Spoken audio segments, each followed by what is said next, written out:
right, we're back. Stucast number 2, volume 2, part 2, however you want to look at it. We're going to start diving into some teams, some of the big teams across the country. We got Miami lined up. We got Oregon lined up. But first up is Texas, and nobody better to talk Texas football than Texas Football Talk. Jeremy, Clint Lockaby. Guys, it's so good to talk to you again. I've been enjoying the shows, and it's been a year, but it's good to see you guys. Yeah, man. Stu, I can tell you, I went back and actually listened to a portion of our first show that we did with you, obviously around this time last year, kind of covering what was going on with Texas football. And I can tell you at that particular point, Texas Football Talk probably had about 25 subscribers on YouTube. I can tell you bad things sell, crazy things sell, drama sells in what we do. You know, I think since last time we talked to you, I think Texas had a below average, showing in football, and then had a basketball team that was really, really good. And unfortunately got knocked out in the first round of the 64, and then turned around and had a baseball team that made it to the College World Series. But in between there, you've fired 2 coaches, one head coach of football, replaced him with Steve Sarkisian, and then turned around and fired Shock Smart and replaced him with Chris Beard from Texas Tech. And then probably something we're going to dive into today that you didn't expect either. And that's about 3 or 4 days ago, Texas and Oklahoma decided they want to succeed from the Big 12 and head east. It looks like just waiting on an invite once they formally say they're going to leave the Big 12 and wait for an invite to the SEC. Man, your thoughts, Jeremy, since the last time we were without on that? No, you're absolutely correct, man. So, Stu, thanks for having us again. We're honored to be on your show. No, it's always good talking with you guys. Like Clint said, man, this has been a whirlwind. We joined you probably about this time last year to do kind of a season preview for the University of Texas. Like you said, kind of felt like we had a chance to compete for a Big 12 championship last year. We felt like, Oklahoma was breaking a brand new quarterback in Spencer Rattler. We felt like we had a senior quarterback in Sam Ehlinger that was going to lead us probably to a Big 12, title game appearance, if not a championship. And unfortunately, we lost games to TCU and Iowa State and against Oklahoma in the Red River, which led to, like Clint said, Tom Herman's firing, the subsequent hiring of Steve Sarkisian, and then Clint kind of chronicled how the other sports have done in the state and at the university. But just happy to be here and again talk this 21 season with you, and of course probably the move to the SEC is the topic on your mind. Yeah, I mean, I kind of share. We were talking a little bit offline. I'm a little bit higher on Texas this year than most folks. I think the ceiling is a lot higher than I think some of the prognosticators have put. So we definitely got to talk Texas, but we'll start with SEC expansion. Clint, you kind of, set the table for us there in that aspect.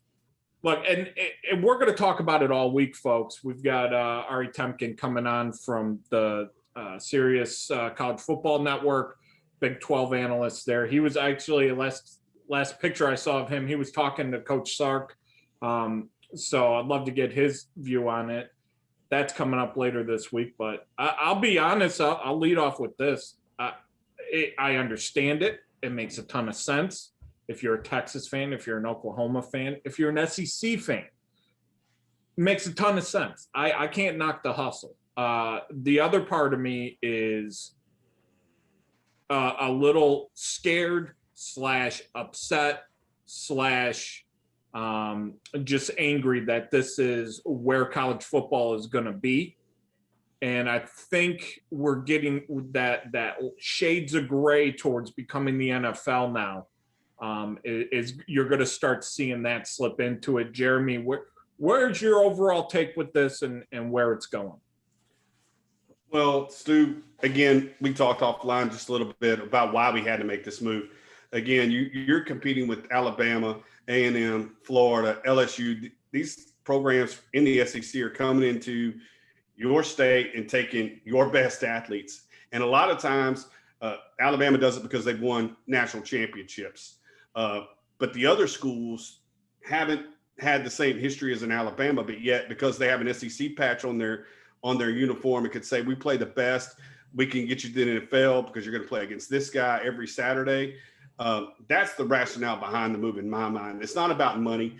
Texas has shown year in, year out that they are the number one, money producing school in college football. And so what really wasn't about the move, the money, it's more about competing and finding yourself in a good position to compete against the best.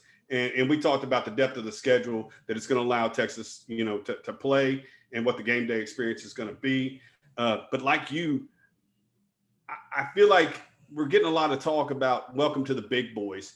And I know you're a Vegas guy and you read lines. And I read something this morning that says Texas would be favored on a neutral field against everybody in the SEC, but Georgia, a 2-point underdog, A&M, a 2-point underdog, and then everybody's a 10-point underdog to Alabama. So I think we're already at that level where we can compete on a neutral field with these teams.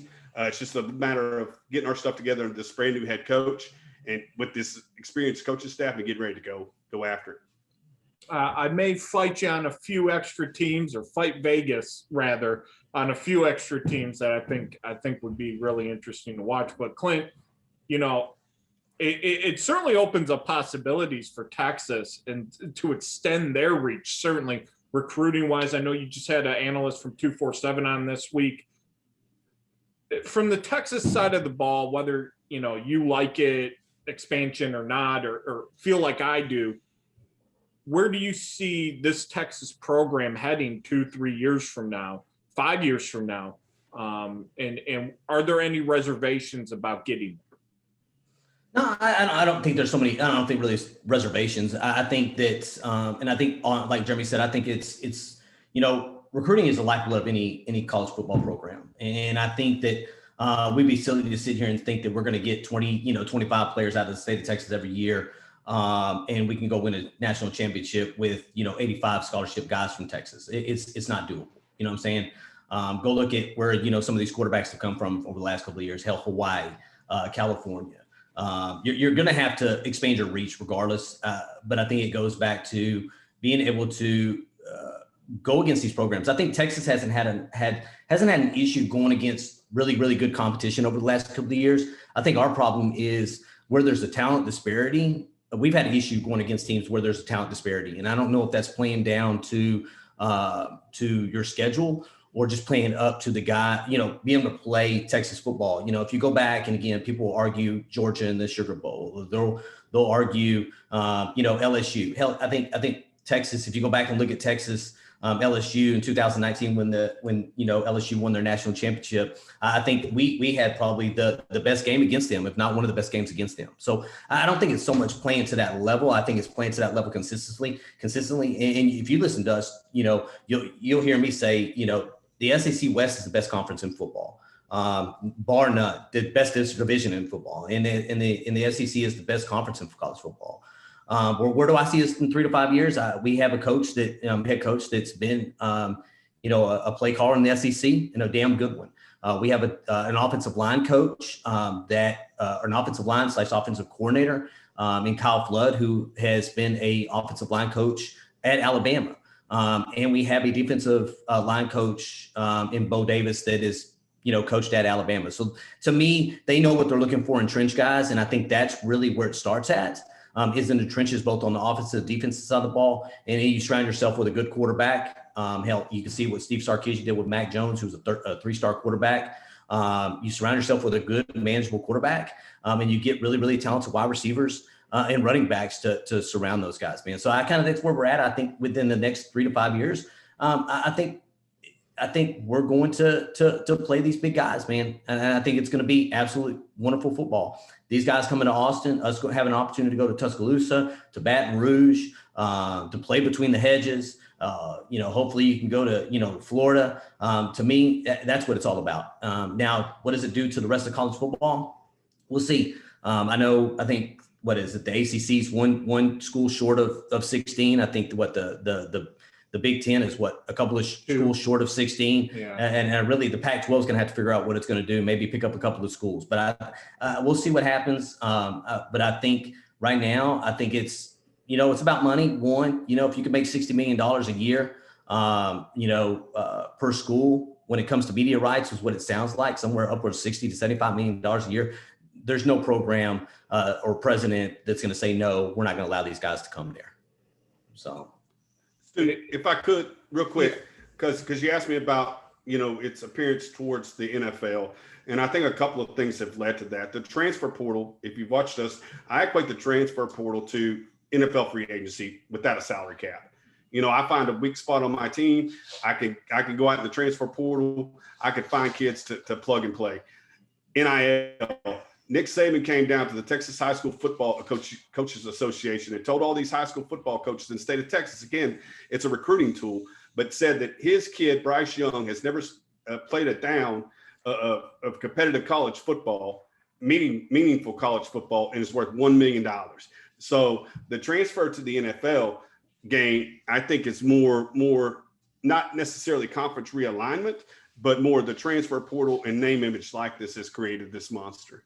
Well, I think the Supreme Court is, and you can't get them to agree on anything. You can't get them to agree that cancer sucks. I mean, there would be like a few dissenters in that. And they categorically said, oh, NCAA is fraudulent. And I think the winds of change have started. And I think Texas and Oklahoma just, hey, we're the weather's changing. It's time to move on down the road because where we're at ain't going to work out. And it sucks. What are your feelings, guys, about how this shakes out for everybody else? I mean, is there anything that you're hearing? Because I think a big linchpin of whether something like the Big 12, and I think you can draw the comparisons to how Big East football how that kind of ended and how that played out. I think there's a lot of comparisons there with what the Big 12 will be left with. How do you guys think it shakes out for the Big 12? I'll start. To me, I think you have teams like Texas Tech that are, obviously West Texas that are, pretty close to Arizona, Arizona State that bring, both basketball and football pedigree, maybe not a large football pedigree, but are do pretty good in basketball. I think you see an opportunity to Texas Tech to move west to the Pac-12. I definitely see that. I think really kind of where you worry about with the Big 12 is really your private schools. What happens with teams like Baylor, teams like TCU, where they're private schools are they going to be snatched up? TCU's always had a really good football, pretty good program or football program. They've had a long-term coach that's been there, and Gary Patterson. Have done really, really good against Texas. It's one of the teams you don't want to play each year if you're Texas. They've had our number. Do I think they have an opportunity to move west? Probably. I think kind of where the Big Ten. You're a Big Ten guy, Al Studer. There's been some thoughts that Kansas, maybe Iowa State would join the Big Ten. And obviously West Virginia is kind of out of place in the Big 12. That's a flight halfway across the damn country. To me, do they join the ACC? And I think the ACC may invite them to, or the ACC may invite West Virginia to join them. I think that would put them at about 15 schools, I believe. The one school that they're waiting on is probably Notre Dame to join them as a whole to make them, where they're at. But as far as the rest of the schools, it's up in the air, and I think, it's a sad situation. I think Texas gets blamed for a lot of, what happens to these other schools. But at the end of the day, how long can you hold somebody's hand for? You know what I'm saying? Eventually you're going to have to earn your own keep. And I think if it's Oklahoma and Texas leaving the Big 12 shouldn't have caused the other, 8 teams to have to scurry and try to find another place. But hey, it's what they're going to have to do at this particular point. Because I think honestly, the Big 12 is going to implode unless you can find enough teams to make up for that, to keep it at a Power 5 level. I think that's the problem you're going to deal with. And I think it's going to end up being a Power 4. And somebody said that, I think maybe an SEC Network or ESPN, the day this deal was talked about, is it's going to become a Power 4. You're going to have the ACC, the SEC, the Big 10 and the Pac-12. And I really can't see any more than 16 teams per league. And so 4 times 16 gives you 64, right? Are there 64 Power 4 teams out there? Probably not. But I think this goes hand in hand with an expanded playoff. With this current construct, you can't have a 14 playoff. I think you got to expand it to that 12 team. You're going to have 2 or 3 teams per Power 4 conference, and then you're going to have these group of 5 or whatever, maybe group of 6 now. Maybe they go out and make an additional conference, and you get a couple teams out of that pool as well. But again, I think it's like you said, it's going towards the NFL model, Stu, and just a couple of divisions. Those division winners and the wild cards are going to come out of what's left of those other smaller conferences. But I want to add something to that real quick. And again, if Texas wasn't Texas, if they weren't a national brand, if they weren't #1 producing money school in the country, with the way we played over the last 10 years, you know what I'm saying? You know, from that Alabama national championship to currently where we're at today, we can find ourselves in that same situation. We just happen to be lucky enough to have a brand, the #1 brand, really a national brand, in a large following, you know, and I would say 70% of those are made up of what, you know, Aggies would call t-shirt fans, man. Fans that the comparison between Michigan football and Texas football is we call them Walmart Wolverine fans because they go to Walmart, they buy the $7 Michigan shirt. Hey, and you know, they're the Michigan fan now. They'll let you hear about how great their team is. They can't tell you who's playing on it, but those winged helmets sure look good, you know. Yeah, but again, that's who we are, you know. We're if you look at what Aggie's definition of a t-shirt fan is, we're a t-shirt fan, you know. But we also grew up, you know, watching or listening to the radio. Man, that's where it really started at, was listening to the radio. Shit, probably early 90s. Early 90s, late 80s, early 90s, when we started really listening to Texas Longhorn football on the radio, or being at our grandparents on Thanksgiving Day and watching that Texas A&M and Texas battle there on Thanksgiving, and then followed up by Detroit and Dallas. To me, that's where our fandom started, you know. And then we chose to go in, a different route, be in the military. But we've always kept that fandom. We've always kept that love. We've always been really, really passionate about University of Texas football. So it's going to be out there. But like I said, if we were in TCU's and Baylor's situation where it came to money and you didn't have that national brand, do I think Texas would be in the same situation? Absolutely. I mean, this Texas football team, we've talked about the program and the SEC stuff, but this team is really interesting. You already mentioned Sark comes in from Alabama, and I know a lot of people wanted to pan this higher, but I thought it was a home run. I thought it was the perfect guy to bring in, especially for where you kind of look at Texas and you want him to start heading. And then he fills out his staff with Kyle Flood, who he's phenomenal on the O-line, and Pete Kwiatkowski from Washington, who I think doesn't get enough praise, but as a defensive coordinator, Washington's defense has been a calling card, and you folks will see it week 2 when they go into Ann Arbor and snuff them out. But I mean, great coaching. I mean, this is exciting time. How do you guys feel? And I'll let you lead off, Jeremy. How do you feel about Sark coming in, and what are the changes versus him and Herman? So Tom Herman left the #2 scoring offense in the nation last year, right? So a lot of those were 59 points against University of Texas El Paso. There was 63 that we put up against Kansas State. There was 50 something that we put up against Colorado. But I think bringing in Steve Sarkisian will allow you to tighten that up a little bit. But I think the home run hire is the one you just talked about. And that's Pete Kwiatkowski. This defense, with his infusion, again, this is a defense that's had 3 different defensive coordinators in 3 years now. They had Todd Orlando, then Chris Ash last year, and now Pete Kwiatkowski. So guys like DeMarvin Overshone and Josh Thompson, who are seniors on this team, have played for different, secondary coaches year in and year out. So what I think PK is going to do is take this group and he's going to hold them to that Washington standard. Again, he's a talent developer. Like, Washington doesn't get the best players in the country, right? So they develop 3 stars and put out a product that, like you said, consistently plays good defense. Like, I think Clint has a stat that Pete Kwiatkowski's average points against per year at Washington was less than 21 points. If you give Steve Sarkisian an opportunity to take this offense with these weapons, Bijan Robinson, if you saw what Casey Thompson did in the second half of the Colorado game in the Alamo Bowl, and you see how this offensive line started to gel in the run game. Now they do still need work in the pass protection game, and the receivers that we have in Jordan Whittington and Xavier Worthy and this kid Troy O'Meara, who tore his ACL last year in fall camp. But if you look at his body there's a picture of him next to DeAndre Hopkins and their trainer. If you could see this kid, he wears 21. I'm not saying he's Calvin Johnson, but there's a reason why he wears 21 and his body looks identical.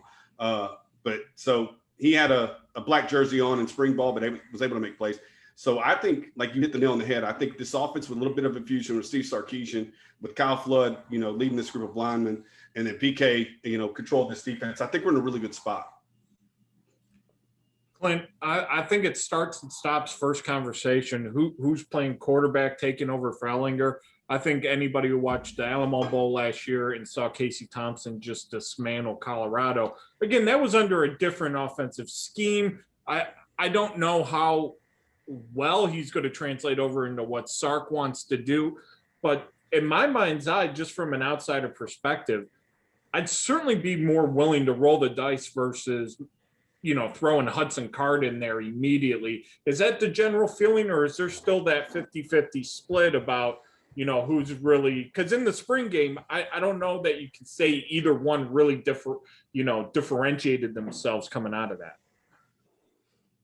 Yeah. So if you look at kind of where we're sitting at right now, it's Casey Thompson's job probably to lose, Hudson Card's job to win. If we were to look at it today, I think me and Jeremy just recently put out a YouTube video specifically to that Hudson Card, Casey Thompson. It's called The Arms Race. If you want to go kind of watch that one, it's definitely there. It kind of goes through what really Steve Sarkisian is looking for in quarterback as far as leadership, arm talent, game manager. But right now it's nice to be in a situation where you actually have a quarterback competition. I think that's what is most enjoyable to us, because you haven't had one over the last 4 years. Sam Ehlinger was Tom Herman's guy. First and foremost, he was never going to really, if Sam Ehlinger had a bad game, Tom Herman wasn't going to sit him, like you would see, Riley sit Spencer Rattler in the middle of a Red River rivalry game. It wasn't going to happen. And I think competition, it makes guys better. And I think that's currently where we're at. Do I think Steve Sarkisian is going to wait probably until about 2 weeks prior to the first game, maybe a little sooner to name a starter? Absolutely. But I think it comes down to really him making the decision. But I think the football players across, the University of Texas football team are going to help him make that decision. And I think currently right now, when you look at leadership, you look at, if you were to kind of stack them on top of each other right now, I think Casey Thompson's job really to lose and Hudson Card's jobs to win. I think at this particular point. Jeremy kind of hit it on the head too earlier. And I think, whoever wins quarterback competition is going to be competent. I think, maybe you take a few more growing pains if Card does win it. But what you surround him with is a wide receiver core who might be the weakest link on offense. That's the one that kind of like, is Joshua Moore, is he really that guy? Xavier Worthy, a guy who, flipped from Bama to Michigan to Texas. What's his story? I hear he can run a, 10-2, 100-meter, allegedly. Bijan Robinson is still there. But this offensive line, even though you lose Cosme, these guys can run block. I don't know if pass blocking's there yet, but certainly they can run block. Is this going to be a 50-50 split, Jeremy? Do you see like, okay, we got Roschon Johnson, we picking up Keelan Robinson, and I told because Keelan was supposed to head to Michigan State, and Mel Tucker's treating transfer portal like it's Costco. He was supposed to go to Michigan State to interview, but he just zipped over to Austin and he got locked up. That's a Alvin Kamara, and I'm not calling him Alvin, but he's a Kamara type guy, super fast, can be used out of the backfield, very specialized. Roschon Johnson there backing up Bijan.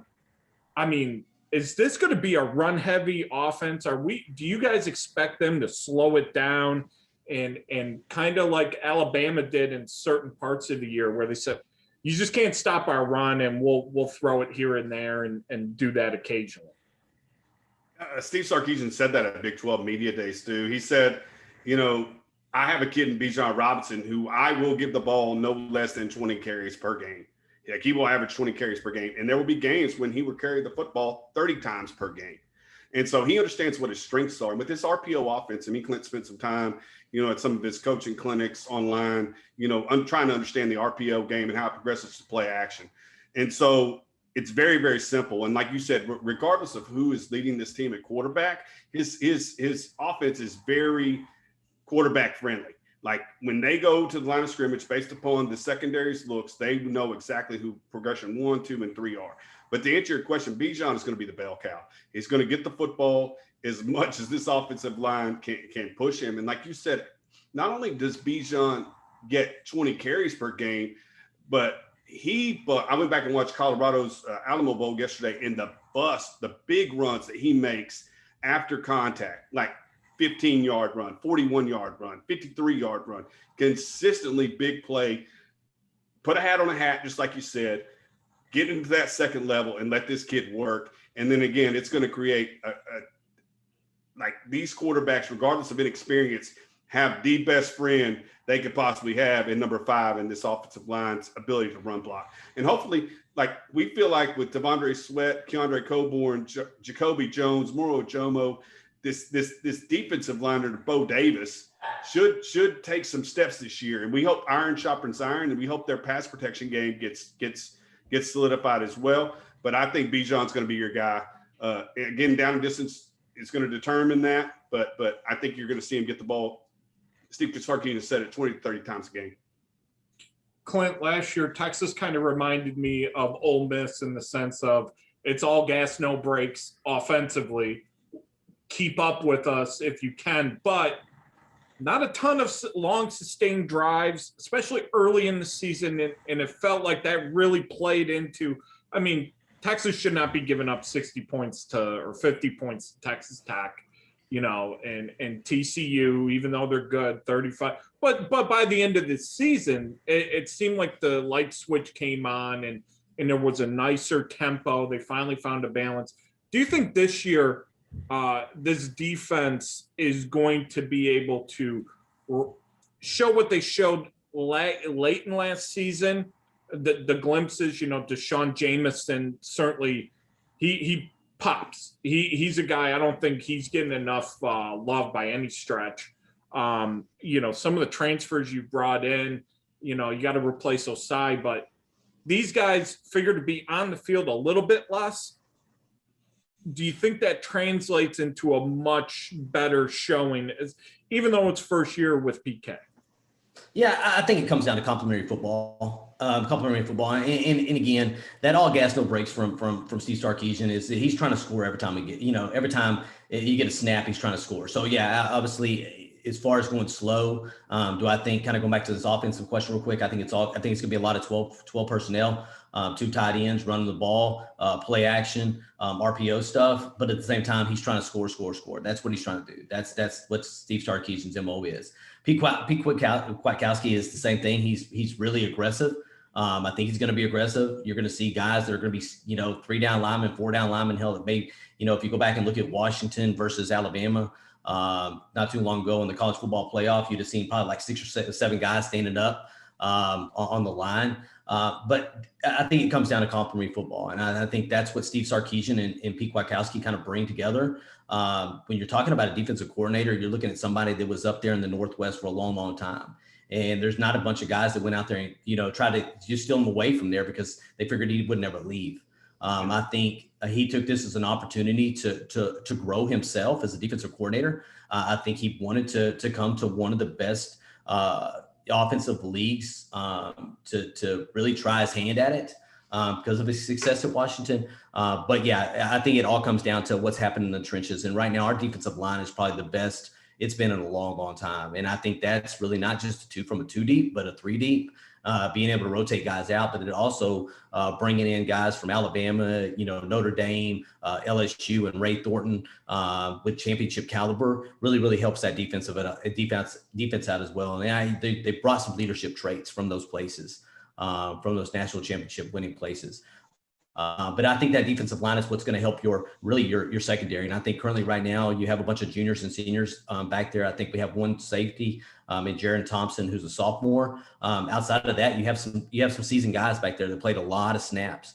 But I think it's really just putting it together. The defensive line coming out really playing strong in the trenches is going to allow those defensive secondary to be able to make plays on the ball by rushing the quarterback. I think right now, if I was looking at a weakness on the defensive side of the ball, I would probably say our linebacker core at this particular point, just because, like Jeremy said, they played in 3 different schemes for 3 different coaches. And I think right now, if you look at the linebacker, it's kind of figuring out who's gonna obviously start. Marvin Overshown will be obviously one of the starters there, who came out, played linebacker. He was a safety coming out of high school, big guy, started playing safety last year, under Chris Ash. Did really good, but he started you could see he kind of started slowing down for him towards the end of the year. It's really what pieces are going to be working with him at the linebacker core that's really going to make this defense go. Transfers from Minnesota, Texas. We're talking some basketball now. And I immediately put $100 at 12-1 on Texas to win the national championship. Hook 'em. This Texas team, I think people are sleeping on how big we talk about coaching upgrades. Chris Beard, in my mind, is a huge coaching upgrade over Shaka Smart, first of all. And then second of all, what they've done in the transfer portal, ESPN top 100 transfers, they got 3 out of the top 5. And these guys are no BS, real players. Trey Mitchell could have, in my mind, is a first-round draft pick right now, today. And you put him down low. You return a few pieces. You get some nice pieces. Carr was the final point in my mind, being that point guard that solidified the position. Where are you guys at? I mean, are you just as pumped for basketball season as I am? Because I feel like Texas is about to be really freaking good and fun to watch. I'll go first too, because Jeremy gets really excited about this, man. And Jeremy's number 1, probably number 2 is basketball. He follows. I mean, I follow Texas basketball. I watch Texas basketball, but am I as passionate about that basketball team as I'm about the football team? Probably not. To me, it comes down to you get a bunch of guys from the transfer portal that are, obviously double-digit guys. To me, is how do they play together? If you look at how to go as an example, right now you got the Olympics going on, right? And you have a bunch of NBA players that are out there playing that are losing to France. NBA basketball players, and they've lost to France. And I think it comes down to how fast they can really come together as a team. How those 5 that he decides he's going to start come together as a team, and to me, that's what it comes down to. Because you can have all the talent in the world on a basketball court, but it's really how do you play through each other to get the best out of each other. And I think that's what it comes down to. And I'll kind of leave the rest of it to Jeremy. I guess in your words, just look at Kentucky, and that can be what happens to you. Jeremy, what do you think? So, like we've talked about on our show, and Clint hit it on the head. Like this is my squad.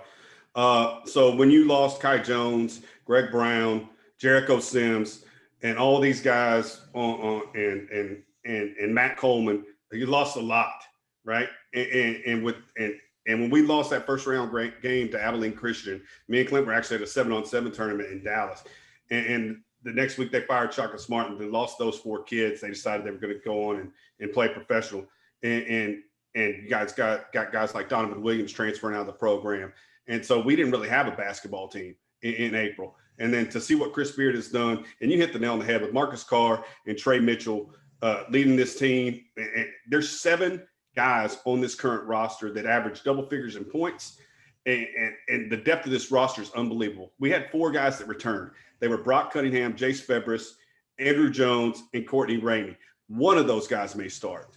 With Christian Bishop, Timmy Allen, Marcus Carr, Trey Mitchell, you're talking the depth of this roster. You're not going to have – Clint talks about playing or has talked about playing 7-8 guys. I think you're going to utilize this roster. You're going to play 10 or 11 guys, and he's worried about minutes, making sure, like you said, that they gel together. And how to do that is to get the minutes on the floor together. But I think this is the deepest roster I've ever seen the University of Texas have by far. And when you're talking about the struggles that Texas has had recently, it's with scoring the basketball. They're not going to have a problem scoring the basketball. And Chris Beard's bell cow at Texas Tech was taking a group and teaching them tenacity and defense. So I think that the group that he brought in has the ability to score a lot of points. And I think he has the game plan to stop them on the other end. So they're preseason 1 or 2. And I may, if we had it here, I may join you in putting $100 at 12 to 1. I feel like an idiot though. I've got friends that have them at 20 and 30 to 1. And they got it earlier in the season, hoping Carr would show up, and he did. Hook him. That's all I can say. Real quick, some quick questions before we leave. Just give me your answer and we'll move on. Team that is going to be the most surprising in the Big 12 this year. Clint, you go ahead. I'll go TCU. Again, Gary Patterson always puts together a really, really good team. They got a quarterback that's returning there. They got a lot that's returning as well, as far as, I can't remember the number of starters that are returning, but they have quite a bit of few. But I'm going to say TCU has an opportunity to do really well this year in the Big 12. And our same TCU, Max Duggan coming back, quarterback experience. We have nightmares about this kid and Gary Patterson's defense. And I just see that those 4 teams are. They got 18 returning starters back on both defense, offense, side of the ball. That's a lot of returning starters. So I'll give you this. Oklahoma, do they win the Big 12? Do they win the national championship? Yes, no. Yes, they win the Big 12. No, they didn't win the national championship. I think they win the Big 12. Oklahoma wins the Big 12. They win their first playoff game, but they do not win the national championship. All right. Do you have Georgia winning the national championship, or are you going somewhere else? Alabama. I'm Alabama too. Oh, roll damn tide. All right. Well, you're going to fit in great in the SEC as soon as you get out of the Big East. It'll be exciting. Jeremy, Clint, I can't thank you guys enough for the time. Where can people find you? I know I found you just surfing YouTube. You got a Twitter, you got a YouTube, you're putting out content constantly. And it is a fun conversation because you guys go everywhere. I mean, last time I was in there chatting with you guys, I think you were talking about Oregon football. How do we get there? Or, Clint will be talking about, Maryland and Mike Loxley, what he's doing. Like, you guys talk about everything, not just Texas or Big 12 related. So it's a pretty cool show. Where can we find you guys? Yeah, you can find us on YouTube. If you just type in Texas Football Talk, you can find us there. Check out our shows. I think the biggest thing that we do is not so much our tape stuff; it's really our live shows. To me, it's like a big party. You know what I'm saying? Again, we're fanatics, we're fans, just like everybody else. We just happen to host a show a couple of times a week with doing lives, and we try to generate as much conversation from the message boards. Not just what we want to talk about. Sometimes we'll go into those shows and we'll have an idea of, hey, these are the 3 or 4 things we want to talk about. And then we kind of get the message board going, and then we kind of end it with the message board. And I think that's kind of where we're different at is really the lives. We try to get everybody involved in doing that. You can find us on Twitter at TX Football Talk, on Facebook at Texas Football Talk, and on Instagram at Texas Football Talk. You want to add anything to that, Jeremy? No, you hit the nail on the head. What makes us different from everybody else is, and Stu, you kind of talked about it. Why did we start our channel? Because we wanted to educate the fan base. We like Clint said, when I was 6 and he was 4, we were listening to Eric Metcalf run the football back against Texas A&M. We were babies at our grandmother's house. That's where our fandom began. And over the years, we've talked football to each other on the phone. And that's basically what our channel is all about, is building a big family of Texas Longhorn fans coming together a couple of times a week to talk ball. Yeah, I mean, that's Texas Football Talk. Texas football hits different. That is for sure. Thank you guys. We'll be checking you out. We'll be coming back, more Big 12 talk Big East football, it's back. We'll talk about that and much more. We've got a debate with the Bobcat. We'll see how that goes. A lot more to come this week, but until next time, for Jeremy, for Clint, Texas Football Talk, check them out. This is Stu. We'll catch you next time.